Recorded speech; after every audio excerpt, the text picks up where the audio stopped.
तो hello everyone, कैसे हो आप सब। मैं प्रियंका आप सभी का स्वागत करती हूँ अपने YouTube channel GK GS with Priyanka ma'am पे। आज हम जीके शुरू करने वाले हैं जिसमें हम हिस्ट्री पढ़ेंगे। सबसे पहले हिस्ट्री में हम सिंधु घाटी सभ्यता शुरू करने वाले हैं। क्या आप जानते हैं एक ऐसी सभ्यता हुई है प्राचीन में जिसे हम कांस्ययुगीन सभ्यता के नाम से जानते हैं। कांस्ययुगीन सभ्यता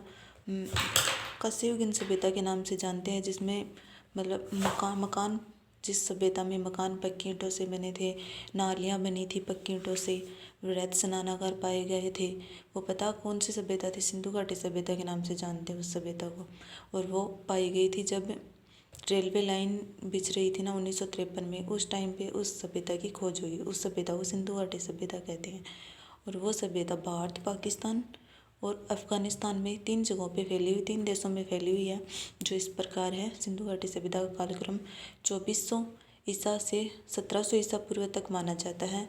कार्बन डेटिंग पद्धति का प्रयोग किया गया है इसके लिए।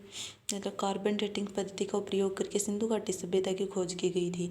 सिंधु घाटी सभ्यता उस कार्बन डेटिंग पद्धति का प्रयोग करके खोजी गई थी ना, तब इसके अनुसार सिंधु घाटी सभ्यता का जो काल माना जाता है ना 2350 से 1700 1750 ईसा पूर्व माना जाता है। ठीक है। सिंधु घाटी सभ्यता का विस्तार भारत, पाकिस्तान और अफगानिस्तान 3 देशों में है। ठीक है। सिंधु पाक और उत्तर में है मांडा कश्मीर जो भारत में पड़ता है। ठीक है। और पूर्व में आलमगीरपुर यूपी में है जो हिंडन नदी के किनारे है। ठीक है। दक्षिण में देमाबाद महाराष्ट्र में है, गोदावरी नदी के किनारे है। पश्चिम में सुतकांगेडोर बलूचिस्तान जो दसमक नदी पाकिस्तान में है। ठीक है। ये 3 देशों में फैली हुई है, भारत, पाकिस्तान और अफगानिस्तान। ठीक है। और सिंधु घाटी सभ्यता का विस्तार है ना 12,99,500 किलोमीटर क्षेत्र तक विस्तारित है। ठीक है। सिंधु घाटी सभ्यता कांस्ययुगीन सभ्यता के नाम से जानते हैं। इस आद्य ऐतिहासिक काल में रखा गया है। लेखन लिपि प्राप्त हुई है। इस सिंधु घाटी सभ्यता में लेख तो पाए गए थे, मतलब लिखी हुई चीज़ें तो पाई गई थी, लेकिन उस सभ्यता को पढ़ नहीं पाए कोई भी, मतलब ऐसे वैज्ञानिक नहीं हो पाए जो उसे पढ़ पाए। और पृष्ठोपेदन लिपि कहते हैं उसे। और सिंधु घाटी सभ्यता का सबसे बड़ा स्थल राखीगढ़ी को माना जाता है। ठीक है। जो इस प्रकार है। और आपको मैं बता दूं, आपको साथ साथ में याद भी करना है। जो मैं पढ़ा दूं वो आज ही याद होना चाहिए। ठीक है। जो अभी की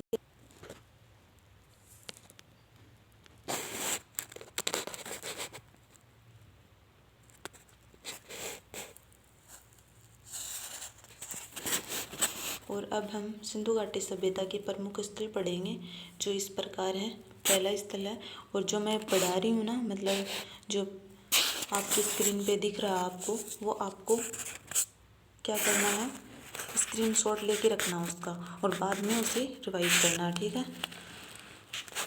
जो इस प्रकार है, सिंधु घाटी सभ्यता के प्रमुख स्थल पाए गए थे जो इस प्रकार हैं। हड़प्पा है पहला स्थल है हड़प्पा, जो रावी नदी के तट के किनारे था। पाकिस्तान के पंजाब प्रांत के साहिवाल जिले में स्थित है। क्वेश्चन बनते हैं, ध्यान से देखना इनको आप इन्हें देखते ही बोर हो गए होंगे, पता मुझे, पर बोर नहीं होना, इनको पढ़ना है। दयाराम और उत्खननकर्ता कौन थे? दयाराम साहनी थे, जिन्होंने 1921 में खोज की थी इसकी। ठीक है। दयाराम साहनी ने 1921 में हड़प्पा की खोज की। माधव स्वरूप वत्स 1926 में, व्हीलर ने 1946 में की थी। और दूसरा स्थल है सिंधु घाटी सभ्यता का मोहनजोदड़ो, जो सिंधु नदी के किनारे है और पाकिस्तान के सिंध प्रांत के लरकाना जिले में स्थित है। पाकिस्तान के सिंध प्रांत के लरकाना जिले में कौन सा स्थल है? मोहनजोदड़ो स्थित है। ठीक है। इसका स्क्रीनशॉट लेके रखना है। राखलदास बनर्जी, मेके और व्हीलर थे ना, उन्होंने मोहनजोदड़ो की खोज की थी। ठीक है। राखलदास बनर्जी ने मोहनजोदड़ो की खोज 1922 में की थी और मेक्के ने 1927 में की थी। व्हीलर ने 1930 में की थी।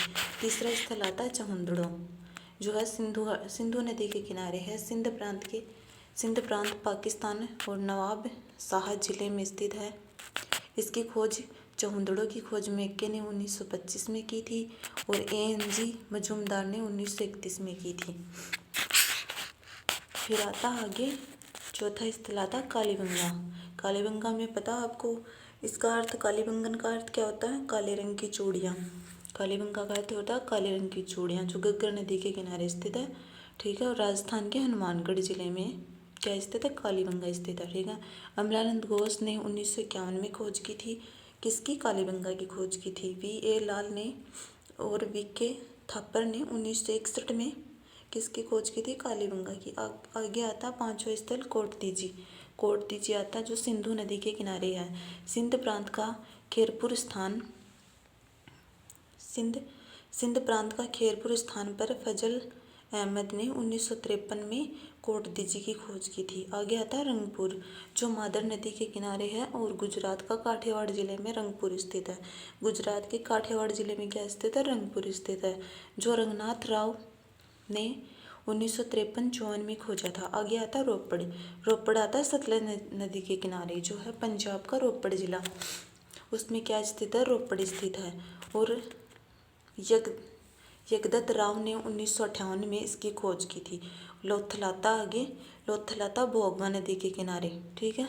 भोगवा नदी है गुजरात का अहमदाबाद जिले में स्थित है भोगवा नदी, और इसकी खोज की थी रंगनाथ राव ने 1954 में। और आलमगीरपुर आता है, उसके बाद 9वां स्थान आता है हिंडन नदी के किनारे, और इसकी खोज की थी जगदत्त सिंह ने 1958 में। आलमगीरपुर की खोज की थी उत्तर प्रदेश के मेरठ जिले में स्थित है। आगे आता है सुतकांगेडोर, जो है दासक नदी के किनारे, पाकिस्तान के मरकाना के समुद्र तट के किनारे सुतकांगेडोर स्थित है, जो RL स्टाइक ने 1927 में खोजा था। आगे आता है बनावली आता है रंगोई नदी के किनारे स्थित है बनमाली, हरियाणा का हिसार जिले में स्थित है। और रविंद्र सिंह बिष्ट ने 1974 में इसकी खोज की थी, ठीक है। धौलावीर आता है 12वां स्थान, जो है लूनी नदी के किनारे, गुजरात का जो कच्छ जिला है ना, उसमें धौलावीरा स्थित है, जिसकी खोज की थी JP सिंह जोशी 1967-68 में। और रविंद्र सिंह बिष्ट ने 1991 में। इसका स्क्रीनशॉट ले लेना आप, ठीक है। वैसे साथ साथ में नोट भी कर सकते हो, स्क्रीनशॉट लेना चाहो तो स्क्रीनशॉट ले लो, तो ताकि आपको पढ़ने में आसानी हो बाद में, ठीक है। और मैं आपको बता दूं, साथ साथ में आपको याद भी करना है, और साथ साथ में याद करके चलोगे ना तो दोबारा याद करने की आपको ज़रूरत नहीं पड़ेगी, ठीक है। आसानी रहेगी फिर आपको, फिर आप और चीज़ें साथ साथ में पढ़ सकते हो। और इसके प्रमुख साक्ष्य पढ़ते हैं हम। डाकयार्ड